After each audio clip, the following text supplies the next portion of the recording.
목요일 새벽 함께 하셔서 감사합니다. 우리 사도신경으로 신앙 고백 같이 드리겠습니다.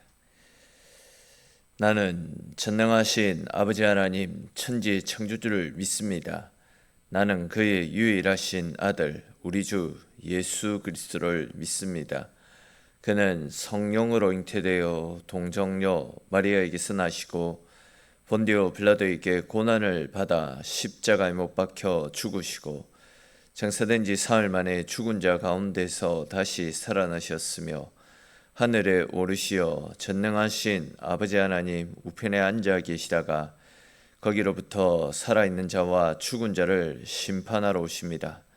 나는 성령을 믿으며 거룩한 공교회와 성도의 교제와 죄를 용서받는 것과 몸의 부활과 영생을 믿습니다. 아멘. 찬송 같이 드리겠습니다. 찬송가 463장입니다. 463장 찬송 드리겠습니다.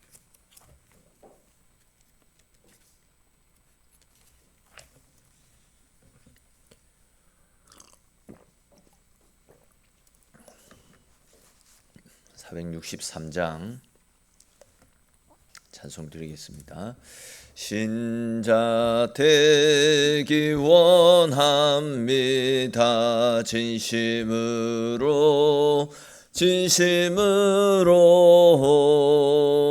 신자 되기 원합니다.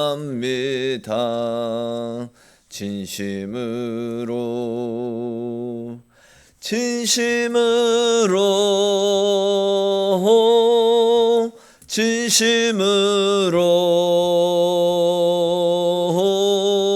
신자 되기 원합니다. 진심으로 사랑하기 원합니다. 진심으로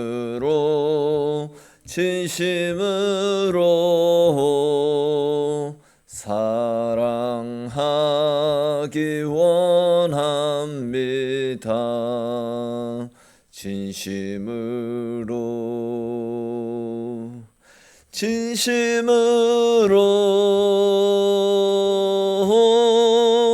진심으로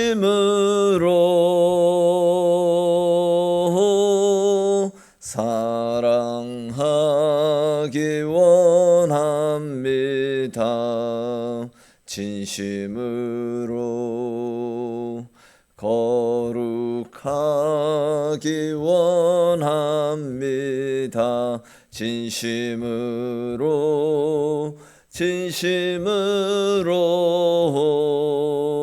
거룩하기 원합니다.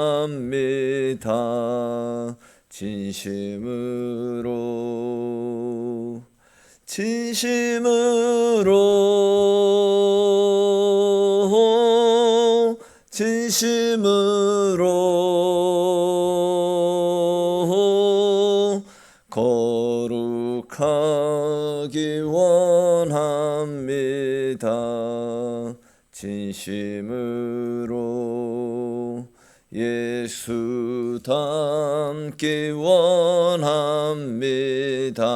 진심으로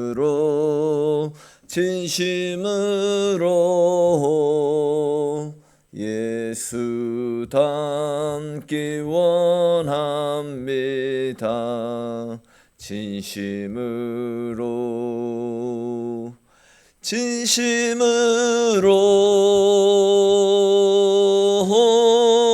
진심으로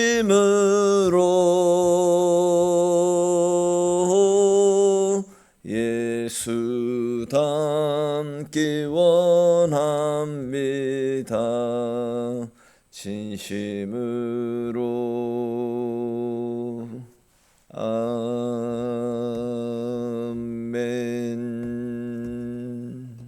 아멘.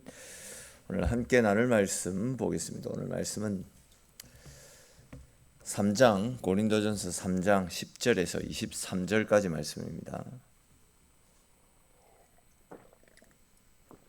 3장 10절에서 23절까지 말씀 한 절씩 읽고 23절은 같이 읽겠습니다. 내게 주신 하나님의 은혜를 따라 내가 지혜로운 건축자와 같이 터를 닦아두매 다른 이가 그 위에 세우나 그러나 각각 어떻게 그 위에 세울까를 조심할지니라.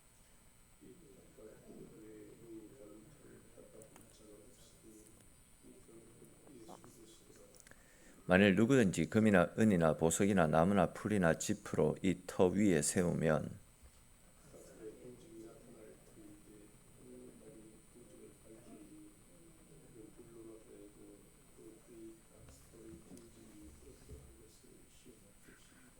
만일 누구든지 그 위에 세운 공적이 그대로 있으면 상을 받고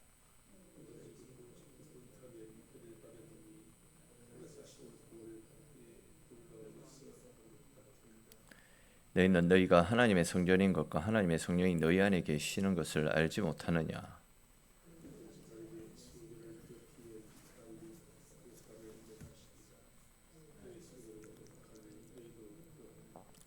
아무것도 자신을 속이지 말라. 너희 중에 누구든지 이 세상에서 지혜 있는 줄로 생각하거든 어리석은 자가 되라. 그리하여야 지혜로운 자가 되리라.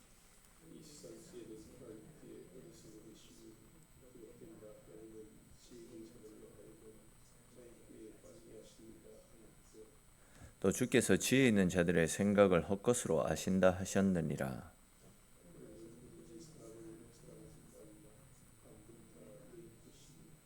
바울이나 아볼로나 게바나 세계나 생명이나 사망이나 지금 것이나 장래 것이나 다 너희의 것이요 너희는 그리스도의 것이요 그리스도는 하나님의 것이니라. 아멘. 오늘 우리가 함께 살펴볼 말씀에서는 교회의 기초가 무엇인지 그리고 하나님의 교회를 세워가는 성도들과 사역자들이 어떤 자세로 주님의 교회를 섬겨 나가야 되는지를 말씀하고 있습니다.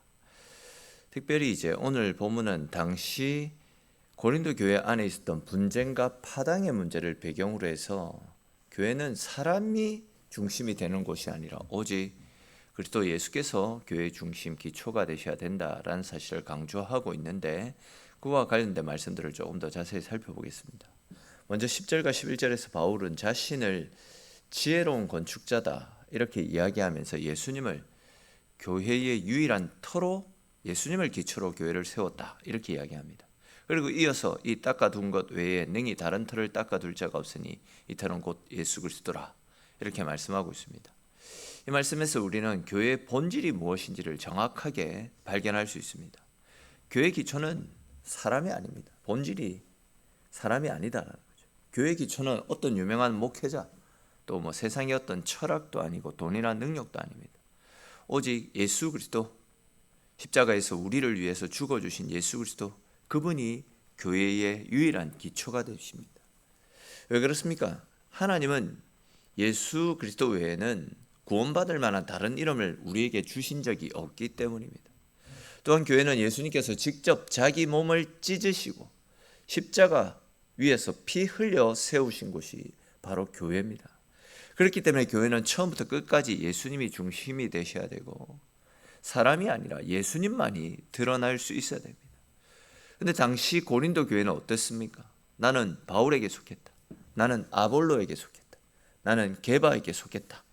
이렇게 이야기하면서 사람 중심의 파당을 만들었고 서로 다투고 갈등하고 분쟁 가운데 있었더랬습니다.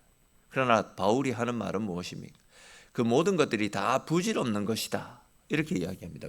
왜냐하면 교회는 사람 때문에 세워져 가는 곳이 아니라 예수님으로 말미암아 세워진 곳이기 때문입니다. 이것은 우리의 신앙 역시도 마찬가지 아니겠습니까? 내 신앙의 절대적인 기초는 예수님이 되어야 됩니다. 물질과 건강, 세상과 권력, 능력 이런 것들을 기초로 세워 나가게 되면 결국은 무너지게 됩니다. 또 교회 안에 힘 있고 영향력 있는 사람들 또 뭐 좀 세상적으로 잘 나가는 사람들 이런 사람들과 줄을 닿아서 그런 사람들과 친하게 지내고 또 뭐 소외되는 사람들은 또 나가서 또 혼자서 외로이 신앙생활하고 이런 것 모두가 부질 없는 것들입니다. 아무리 세상 속에 영향력 있고 힘이 있는 것들이라 할지라도 또 아무리 뭐 물질과 건강이 많이 있다 할지라도, 세상의 능력을 갖추고 있다 할지라도 세상은 원래 다 변합니다. 세상의 것들은 다 사라질 수밖에 없습니다. 그러나 예수님은 죄와 사망을 이기시고 부활하신 영원한 반석입니다. 시대와 상황과 형편이 변한다 할지라도 유일하게 변하지 않는 것이 있다면 그것이 바로 우리를 사랑하셨던 예수님, 우리를 위해서 죽으셨던 예수 그리스도의 그 사랑, 변하지 않는 것에 우리의 기초가 세워져야지 우리의 신앙도 우리의 삶도 바뀌지 않는 것입니다. 우리는 지금 무엇을 붙잡고 신앙생활을 하고 있는지, 즉 세상의 것들을 붙잡고 있는지 아니면 예수 그리스도를 붙잡고 살아가고 있는지 우리의 삶을, 우리의 신앙을 돌아볼 수 있어야 됩니다. 그리고 오직 예수 그리스도만을 우리 신앙의 기초로 삼고 언제나 주님 안에 주님만 붙잡고 믿음 가운데 살아가시는 저와 여러분들이 되시기 바랍니다. 또 이제 이어지는 12절에서 15절까지 말씀해 보시면 바울은 그리스도의 터 위에 금이나 은이나 보석이나 나무나 풀이나 짚으로 집을 세우는 이야기를 쭉 하고 있습니다. 그리고 이제 마지막 날 불이 각 사람의 공적이 어떠한지를 시험할 것이다, 이렇게 말씀을 하고 있습니다. 이 말씀이 무슨 말씀이냐면, 먼저 여기에 나타나고 있는 금과 은과 보석은 견고하고 오래 남는 재료입니다. 이런 것들은 지금 하나님의 말씀과 진리를 상징하는 표현들입니다. 반면 나무와 풀과 짚은 쉽게 불타 없어지는 재료로서 세상의 지혜, 세상의 방법들을 상징하는 것들입니다. 근데 이제 사실 나무와 집, 이런 것들로 집을 짓다 보면 빨리 세워집니다. 또 겉으로도 화려하게 보일 수 있습니다. 그러나 불이 나고 강한 바람이 불면 금방 무너집니다. 반면 금과 은, 보석 같은 것들은 어떻습니까? 가공하고 연마하고 다듬는 일이 절대 쉽지 않습니다. 쉽게 집을 세우기가 어렵습니다. 시간도 오래 걸립니다. 힘도 많이 듭니다. 그러나 어떤 시험과 불 속에도 쉽게 무너지지 않습니다. 이 말씀을 통해서 사도 바울은 교회를 세워나갈 때에도 세상의 방식이 아니라 하나님의 말씀과 진리 위에 교회를 세워나가야 된다라는 사실을 이야기합니다. 그렇게 해야지 세상의 유혹과 시험 앞에서도 사단의 공격과 풍파 속에서도 흔들리지 않는다라는 겁니다. 근데 사실 오늘날 이 시대를 보면 겉으로는 굉장히 화려해 보이는 신앙들이 많이 있습니다. 사람들의 관심을 끌고 또 눈에 보이는 어떤 성공들이 있는 것 같지만 정작 말씀 위에 세워지지 않은 신앙은 시험이 오면 쉽게 무너지고 조금만 어려운 일이 생겨나도 원망하고 조금만 손해가 가도 믿음을 포기하고 나 몰라라 할 때가 너무 많이 있습니다. 왜 그렇습니까? 삶의 기초가 말씀과 진리가 아니라 환경, 세상의 기준을 따라 자신의 인생을 세워가고 있기 때문입니다. 사도 바울은 오늘 말씀을 통해서 우리의 신앙은 시간이 걸리더라도 말씀 위에 세워져 가야 된다라는 사실을 강조하고 있습니다. 기도와 순종으로 신앙의 집을 세워갈 것을 당부하고 있습니다. 세상의 지혜가 아니라 하나님의 말씀으로 신앙의 집을 세워가야 된다라고 당부하고 있습니다. 그렇게 할 때에 인생의 강풍과 풍랑이 불어온다 할지라도 끝까지 무너지지 않는 견고한 신앙으로 살아가게 될 것이고, 그렇게 할 때에 훗날 아버지 앞에서도 부끄럽지 않는 모습으로 하나님을 만나게 될 것입니다. 오늘 사도 바울을 통해서 우리에게 권면하고 있는 말씀들을 꼭 기억하시고 세상의 방식, 세상의 좋은 것들이 아니라 오직 하나님의 말씀과 진리 위에 우리의 신앙과 우리의 삶의 기초를 세우고 그 말씀 가운데 하나님의 은혜 가운데 살아가시는 저와 여러분들이 되시기 바랍니다. 또 이제 이어지는 16절 17절을 보십시오. 바울은 너희는 너희가 하나님의 성전인 것과 하나님의 성령이 너희 안에 계시는 것을 알지 못하느냐, 이렇게 이야기합니다. 그리고 이어서 누구든지 하나님의 성전을 더럽히면 하나님께서 그 사람을 멸하실 것임을 말씀하고 있지 않습니까? 사실 이 말씀은 당시 유대인들에게는 엄청난 충격으로 다가오는 말씀입니다. 왜냐하면 유대인들은 예루살렘 성전, 그 성전만을 유일한 하나님의 성전이라고 믿었는데 바울은 그 성전뿐만이 아니라 이방인들로 구성된 고린도 교회 성도들을 향해서 너희가 하나님의 성전이다 라고 선언을 했기 때문입니다. 자, 그렇다면 여러분, 바울은 무슨 근거로 우리 성도들을 하나님의 성전이라고 외치고 있는 것이겠습니까? 그 이유는 단 한 가지, 성령께서 우리 안에 내주해 계시기 때문입니다. 우리가 예수 그리스도를 믿는 순간 하나님의 영이신 성령께서 우리 안에 들어오셔서 우리와 함께 거하고 계시기 때문에 우리의 삶은, 우리의 몸은 하나님이 거하시는 성전이 되어지는 겁니다. 구약 시대에는 사람들 생각에 하나님께서 사람이 손으로 지은 그 예루살렘 성전에만 임재해 계신다 생각했습니다. 그런데 이제는 더 이상 건물에 존재하시지 않습니다. 오늘날 이 땅에 존재하는 유일한 성전은 성령이 거하시는 우리 성도들의 몸입니다. 우리 성도들의 삶이 하나님이 거하시는 성전입니다. 여러분, 이 사실이 얼마나 놀랍고 감사하고 복된 말씀입니까? 천지를 창조하신, 우주 만물을 다스리시는 영존하시고 지존하신 하나님이 우리 안에 계신다라고 말씀합니다. 그렇기 때문에 우리는 단지 예수님 믿고 천국으로 가는 것, 그것으로만 만족하는 삶을 살아가서는 안 됩니다.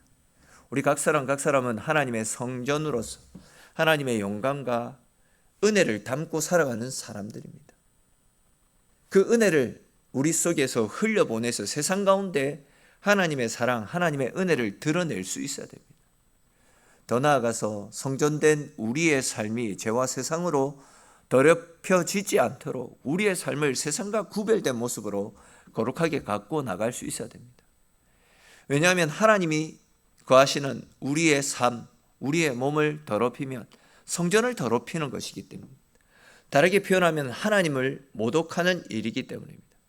그러므로 여러분, 우리의 삶을 하나님의 성전답게 거룩하게 구별되이 세워나가시기 바랍니다. 죄를 가볍게 여겨서는 안 됩니다. 늘 말씀 앞에서 자신을 돌아보십시오.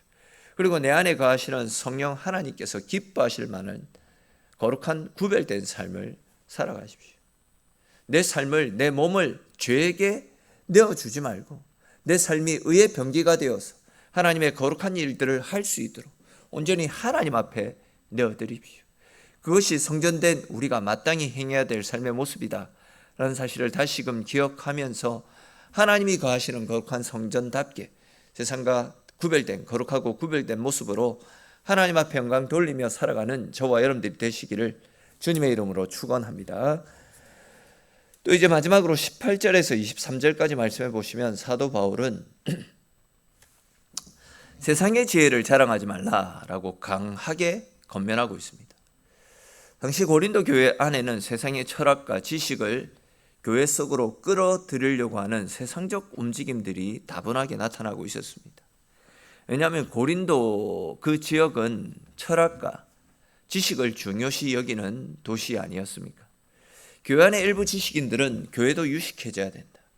세상 철학과 사상을 교회도 받아들여야 된다. 이렇게 주장했습니다. 그래서 이제 세상의 지식을 복음과 섞어서 가르치기 시작했습니다. 결과 이제 사람들은 기독교인들 가운데도 유식한 사람들이 있다라는 것을 알게 되었고, 또 교회는 세상적으로 사람들로부터 또 더 인정받는 것처럼 느껴졌습니다. 그런데 이제 문제가 무엇입니까? 그들 가운데 교회 안에 성령의 역사가 사라지고 있었다라는 겁니다. 지식은 그들 속에서 풍부해졌는데 하나님을 향한 열심, 하나님을 향한 눈물, 기도를 향한 간절함들이 사라졌습니다. 머리는 가득 채워졌는지 모르겠지만 십자가 앞에 자신을 내려놓지 않았습니다.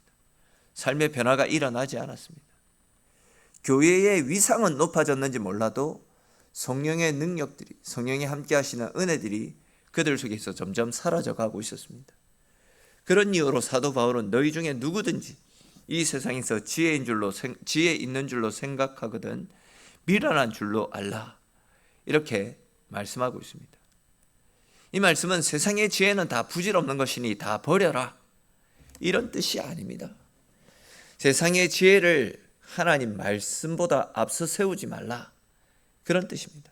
즉 겸손하게 하나님 말씀 앞에 무릎 꿇고 주님 말씀하옵소서, 주의 종이 듣겠습니다 라는 그런 마음으로 하나님의 말씀을 받아들이라, 이런 이야기입니다. 또 이어서 바울은 사람을 자랑하지 말라, 만물이 다 너희 것임이라, 이렇게 권면하고 있습니다. 무슨 말씀이냐면 당시 고린도 교회에서는 앞에서도 말씀을 드렸듯이 사람을 자랑했습니다. 어떤 사람은 바울을 자랑했고, 또 어떤 사람은 아볼로를 자랑했고, 어떤 사람은 게바를 자랑하면서 자기들이 자랑하는, 자기들이 따르는 그 사람들을 기준으로 해서 편을 가르고 분당을 지었습니다. 그러나 바울은 그것이 얼마나 위험하고 부질없는 것인지를 지적합니다. 바울이 교회의 주인입니까? 아니지 않습니까? 아볼로도 게바도 교회의 주인이 아닙니다. 그들은 모두 교회를 교회되게 세워가라고 하나님께서 교회 가운데 세우신 하나님의 종에 불과합니다. 종을 주인처럼 믿고 따르는 것, 부질없고 소용없는 것입니다. 그렇기 때문에 사도 바울은 사람을 자랑하지 마라, 만물이 다 너희 것이다, 이야기하고 있습니다. 이렇게 이야기합니다. 이 말씀은 성도들이 세상의 모든 것들을 자기 마음대로 소유한다, 그런 뜻이 아닙니다. 오히려 너희가 바울에게 속한 것이 아니고 아볼로에게 속한 것도 아니고 게바에게 속한 것도 아니라 하나님께서 바울도 아볼로도 게바도 너희 믿음을 세워가기 위한 은혜의 도구로 사용하신 하나님의 종에 불과하다, 이렇게 이야기하고 있습니다. 그렇기 때문에 여러분, 사람을 귀하게 여길 수 있지만 사람이 우리의 자랑이 되어져서는 안 됩니다. 사역자를 존중할 수는 있지만 그 사람을 중심으로 편을 가르고 그것을 내 신앙의 자랑거리로 여겨서는 안 됩니다. 왜냐하면 우리는 사람에게 속한 사람들이 아니라 그리스도 예수께 속한 사람이기 때문입니다. 그리스도는 당신을 찢으심으로 갈라진 것들도, 분열된 것들도 하나 되게 하신 분이십니다. 그 주님의 뜻을 따라서 우리 역시도 서로가 하나됨을 이루고 함께 세워져가는 건강한 공동체를 세워가기 위해서 힘쓸 수 있어야 되는 것입니다. 그러므로 여러분, 절대 사람을 붙들고 그 사람을 자랑하지 마십시오. 하나님께서 사람을 통해 일하셨다면 그 사람을 높일 것이 아니라 그런 사람을 통해서 일하여 주신 하나님을 높이고 하나님을 붙잡을 수 있어야 되는 것입니다. 그것이 사도 바울이 우리에게 권면하는 신앙이고, 그렇게 우리가 사람이 아니라 하나님을 붙잡고 하나님을 자랑하며 믿음 가운데 살아가게 될 때에 그런 교회가 주의 은혜 가운데 더욱더 건강하고 아름답게 세워져 가게 되는 것입니다. 이러한 사실을 다시금 마음에 되새기시면서 언제나 주님만이 우리의 자랑이 되고 주님을 우리의 삶의 기초로 삼고 언제나 주님 안에서 성전된 우리의 삶을 거룩하고 아름답게 가꾸어 가실 뿐만이 아니라 함께하는 교회 공동체도 은혜 가운데, 말씀 가운데 건강하게 세워지기를 위해서 애쓰고 힘쓰며 언제나 믿음으로 살아가시는 저와 여러분들의 삶이 될 수 있기를 주님의 이름으로 축원합니다. 기도드리겠습니다. 하나님, 오늘도 저희들 불러주시고 저희와 함께 하나님과 함께하는 하루를 열 수 있도록 이끌어 주심에 주님 고맙고 감사합니다. 주님, 오늘 말씀에서 나눈 것처럼 고린도 교회는 사람이 중심이 되어서 사람을 자랑하고 또 우리가 가지고 있는 세상적인 것들을 자랑하였습니다. 그러나 사도 바울은 비유를 통해서 그 모든 것들이 부질없는 것이고 바람과 풍파가 일어나게 되면, 즉 환경이 바뀌면 다 사라지고 없어지는 쓸모없는 것들이기에 영원히 변하지 않고 사라지지 않는 말씀과 진리 위에 우리의 신앙을 세워갈 것을, 교회를 세워나갈 것을 당부하였습니다. 사도 바울의 권면을 우리의 가슴에 되새기게 하시고 우리 역시도 사람을 자랑하거나 세상의 것들을 붙잡고 세상의 것들을 자랑하는 삶이 아니라 오직 내 안에 역사하시고 내 삶을 이끌어 가시는 성령 하나님을 의지하며 하나님을 자랑하고 말씀을 기초로 우리의 신앙을 또한 우리의 교회를 세워나갈 수 있는 하나님께 속한 하나님만을 자랑하는 우리의 삶이 될 수 있도록 은혜 베풀어 주시옵소서. 오늘도 주님을 사랑하는 주의 백성들이 주님과 함께 하루를 열어갑니다. 오늘 우리의 삶이 주의 은혜 가운데 복되게 하시고 우리의 삶 가운데서 흘러나오는 하나님의 사랑으로 세상 가운데 하나님 사랑을 드러내고 알리고 증거하며 하나님 은혜 속에 거하는 우리네 삶이 될 수 있도록 주님 붙잡아 주옵소서. 기도하며 하나님 찾을 때에도 우리의 작은 음성에도 응답하여 주시고 좋은 것들로 채워주시는 크신 하나님의 사랑을 누리며 돌아가는 귀한 시간 되어지기를 소망합니다. 모든 말씀 살아계신 우리 주 예수님의 이름으로 기도드립니다. 아멘.